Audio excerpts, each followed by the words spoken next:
عبدالعزیز بن صہیب نے بیان کیا، کہا کہ میں نے انس بن مالک رضی اللہ عنہ سے سنا، آپ نے فرمایا کہ صحابہ کا گزر ایک جنازے پر ہوا، لوگ اس کی تعریف کرنے لگے کہ کیا اچھا آدمی تھا، تو رسول اللہ صلی اللہ علیہ وسلم نے یہ سن کر فرمایا کہ واجب ہو گئی۔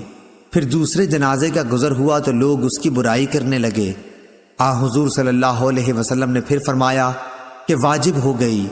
اس پر حضرت عمر بن خطاب رضی اللہ عنہ نے پوچھا کہ کیا چیز واجب ہو گئی؟ حضرت صلی اللہ علیہ وسلم نے فرمایا کہ جس میت کی تم لوگوں نے تعریف کی ہے اس کے لیے تو جنت واجب ہو گئی، اور جس کی تم نے برائی کی ہے اس کے لیے دوزخ واجب ہو گئی۔ تم لوگ زمین میں اللہ تعالیٰ کے گواہ ہو۔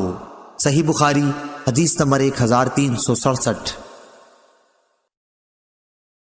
عفان بن مسلم صفار نے بیان کیا، کہا کہ ہم سے داؤد بن ابی الفرات نے، ان سے عبداللہ بن بریدہ نے، ان سے ابو الاسود علی نے کہ میں مدینہ حاضر ہوا، ان دنوں وہاں ایک بیماری پھیل رہی تھی۔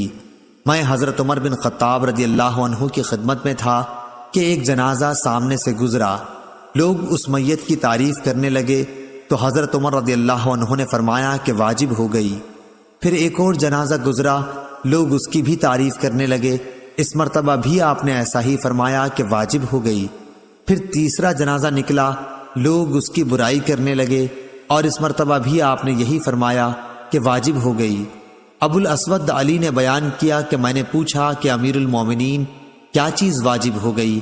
آپ نے فرمایا کہ میں نے اس وقت وہی کہا جو رسول اللہ صلی اللہ علیہ وسلم نے فرمایا کہ جس مسلمان کی اچھائی پر 4 شخص گواہی دے دیں اللہ اسے جنت میں داخل کرے گا۔ ہم نے کہا اور اگر 3 گواہی دیں؟ آپ نے فرمایا کہ 3 پر بھی۔ پھر ہم نے پوچھا اور اگر 2 مسلمان گواہی دیں؟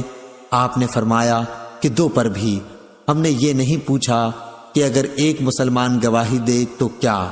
صحیح بخاری حدیث نمبر 1368۔